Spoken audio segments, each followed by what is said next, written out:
is Kanissa Grant-Fumena, and I am a math specialist who teaches especially with special needs and ELL students. I have been teaching math for at least 10 years now, oh my god, and I have learned a lot of tips that I would like to share with you to make your life easier. Today we're going to be talking about fractions. Yes, I know. Fractions. Your students love them. You love teaching them. So I think that this workshop will definitely show you some tips on how not to hate it. One of the issues that I see mostly with my high school algebra students is that they hate fractions and they hate algebra. So putting fractions and algebra together is never a great thing. But now that we have the opportunity to teach you guys about how to integrate this into middle school math and make your students love fractions, I'm going to show you all of these different fabulous tips, including scaffolding, if you have ELL students in your classroom, how to integrate the bilingual vocabulary into the math instruction so that all of the needs of your students are being met so they can love fractions. Aren't you excited about this? I am. When I figured this out, I was like, I have to share this with everybody. So are you guys ready to get set up? Let's get started. Okay, are you guys ready to learn how to teach and make fractions fun for your students? All right, let's get started. So I developed this scaffolding sheet and I called it dividing a whole into parts, because basically that's what fractions are. So if you frame it like that, students will be able to dive right into it because they understand how things divide up, right? If they ever cut a cake, if they ever took a piece of pizza, they will understand how to divide parts, how to divide a whole into parts. So what is going to happen here is I'm going to dive right into how to use this scaffolding sheet and how to make teaching fractions a lot easier for you and your students. So the first thing is I have on the top of the page Palabras de Matemáticas. So this is basically where you're going to put your vocab for your ELL students. So how I set this up is I put the word in English, then I put the word in the student's language, and then I write a sentence using the word. So, and I also include cognates like denominator, denominator, and this is something that students are able to actually be able to interpret and understand the lesson as we go along.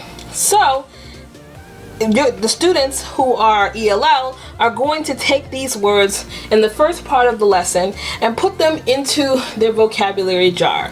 Now you're probably wondering what the vocabulary jar is. I'm going to show you that in a future video on how to integrate vocabulary into your mathematics lessons for your ELL students, so stay tuned for that one. But let's move on. So I'm going to go over the layout of the handout. So the first part is the vocab for the ELL students, and it's also great to have that on there for the non-bilingual students as well, to learn some new words in a different language. The second part is teaching students how to divide fractions into parts. So I teach 5th grade and 6th grade math now, and I don't assume that my students understand the principle and the concept of a fraction. I never assume. I definitely go into the basics first, and in terms of the trajectory of learning mathematics, right, understanding how to break down wholes into parts is the first step. So I go over that concept first, and students break down these circles into halves, thirds, fourths, and fifths. So that's the first part of the activity. And then also, in addition to this, for my students who are special needs, if they have some fluency issues or some processing issues on their IEP, I also include these fabulous visuals that I got from learning resources off of Amazon. I love these circles. They are fantastic.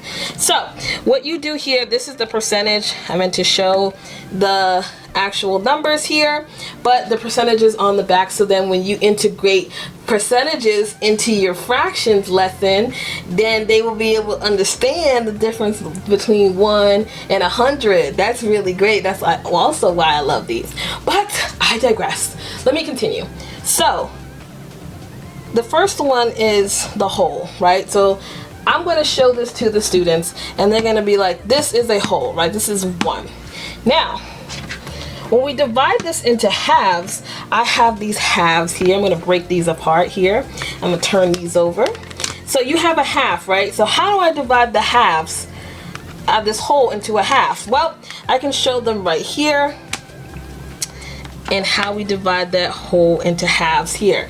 And then what they'll do on their paper is draw this as a demonstration. I also give these out to my students. If you're teaching online, you can definitely show this as a visual and students can write this into this very wonderful handout. So that's the first half here. And also these are designed to put on whiteboards. So that's also another great thing that I love about these. Now, let's go to a third here. So the thirds here are broken down like so, because your students are going to have issues with drawing these, and I would go through as simple as a counting exercise, right? And there's a third, so in the denominator, right, you have a 3. So that tells you how many parts to divide it into, and each one of the parts represents 1, right? So this is 1/3, 1/3, 1/3, right? And that makes up a whole. So you show that to your students. Then the next part is showing the fourth, right? So your students will write this down as you're going through it, or actually show the visual, okay? So this is how you show how a whole can be divided into fourths. And you can show how the circles can be divided into fifths as well. So I'm going to show this here so that everyone gets an idea of how this actually looks. Okay, so students will draw this on the first part of the worksheet, and this is excellent scaffolding because students will be able to see how to divide the whole into different parts, right? Because visuals always work, and I love them as a teacher because I get to show what the problems look like. Wonderful.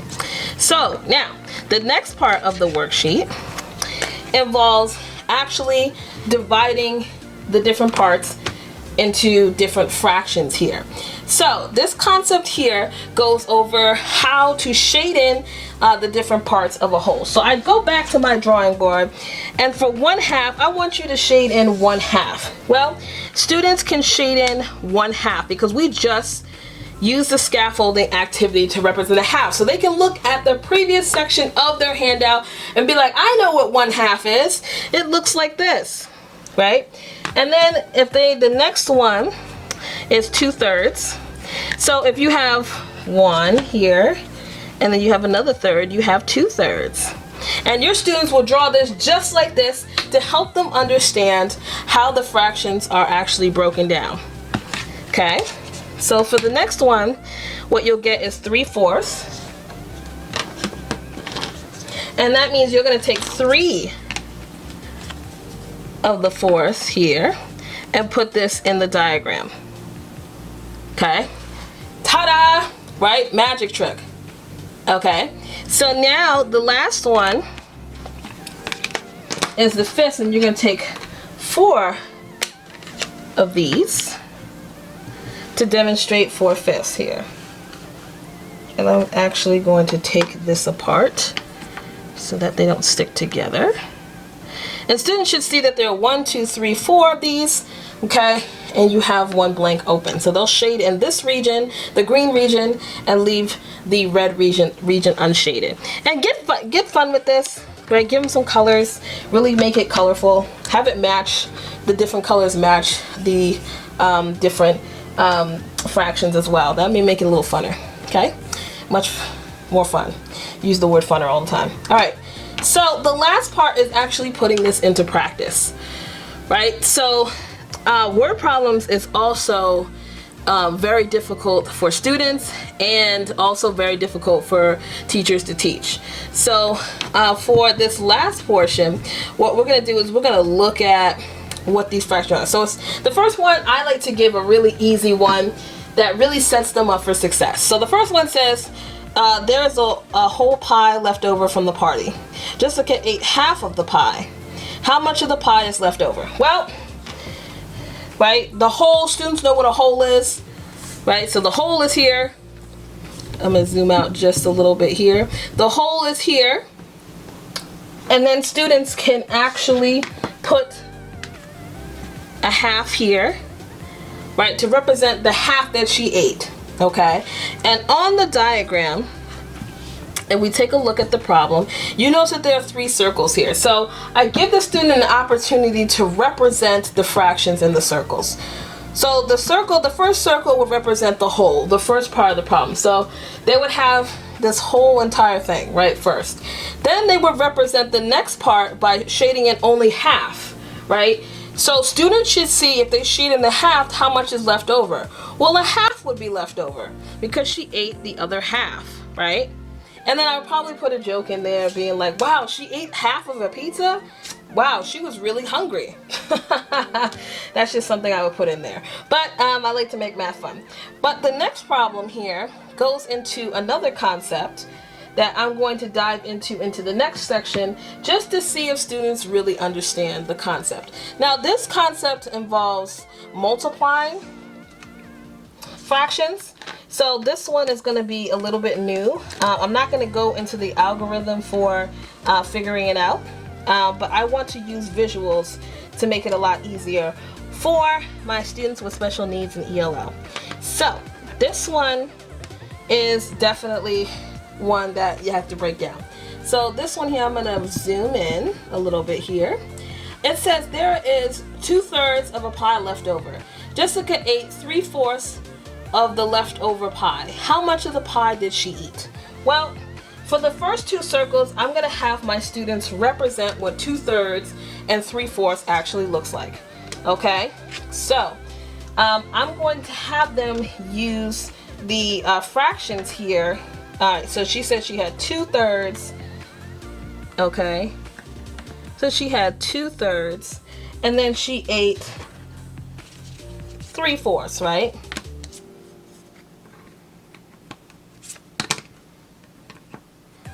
Okay, so now let me zoom out just a little bit here, not too much. Alright, so now what you'll see is you'll have the 3/3. I'm actually going to take this out of here.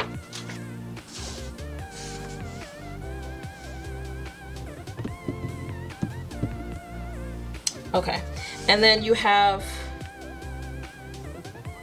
the 3/4 here. Okay, so let me just figure out how this works. Okay, so we have this. All right, so now that you have this established, right, students can look at this and see, all right, if we put this over this, right, you can see, right, the 2/3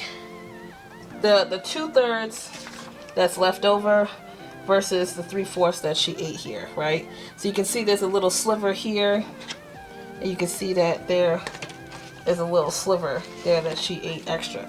So the concept that we're trying to demonstrate here is actually trying to get students to see the relationships between fractions, right? So this is how much, the 2/3, this is how much was left, okay? And this is how much Jessica ate, right? Okay, right, you'll notice here, right, when we do it like this, they can show the relationship. I love these because you can move these around, right? But I'm going to put it back the way it is because you can see the relationship here. Okay, to represent this, okay? Alright, so you can see there's a little bit of extra here shown in the diagram here. It looks like there's an extra little sliver that kind of looks like one of the 12ths here. Okay, so what you'll notice, okay, in these fractions here is that when you multiply fractions, and I want them to make this relationship, is that when you multiply the fractions, okay, and you set them up together, what you're doing is you're actually breaking each one of these thirds into a fourth, okay? So they'll see that this part goes here. Okay, so now that we went back to our original problem, right, and we recognize that one of the extra slivers represents a 12th, right, we're going to divide this third into 4 parts. So in order to do that, we're going to divide each one of these into 4, and students should see that, wow, the 12s fit really nicely into this equation here.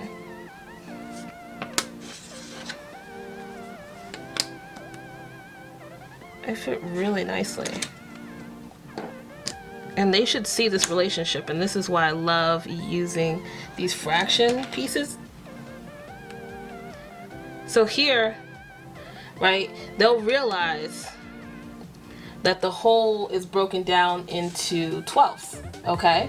So now that they do this, I'm gonna move this off to the side. So now that they have this, right, they're gonna go back to the original problem and think about, okay, now she ate 3/4, right? That's how much she ate. So if we think about this, right, how much did she actually eat in this situation here?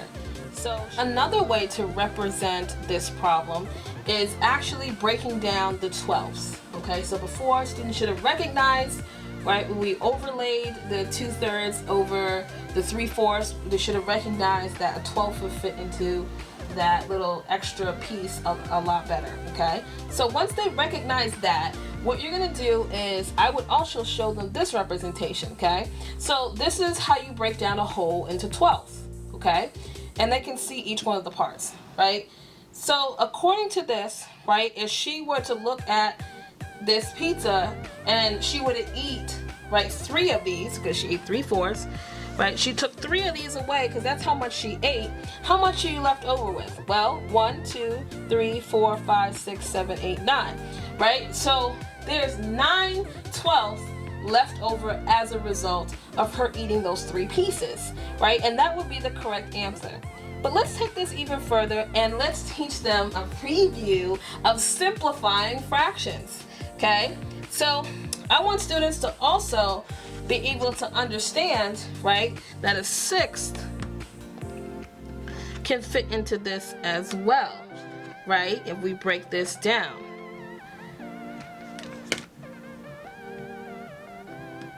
And we're gonna overlay this like this. Okay, we recognize it like that, right? Oops, let's turn this over because we don't want the percentages. This is gonna move around a little bit. These are magnets. Okay, so we have this representation here also, right? So in terms of this, right, we can break this down into 6, right? So in terms of the 6, how much did she eat? Okay, if we break this down even further, right? So we can take out the 3 here.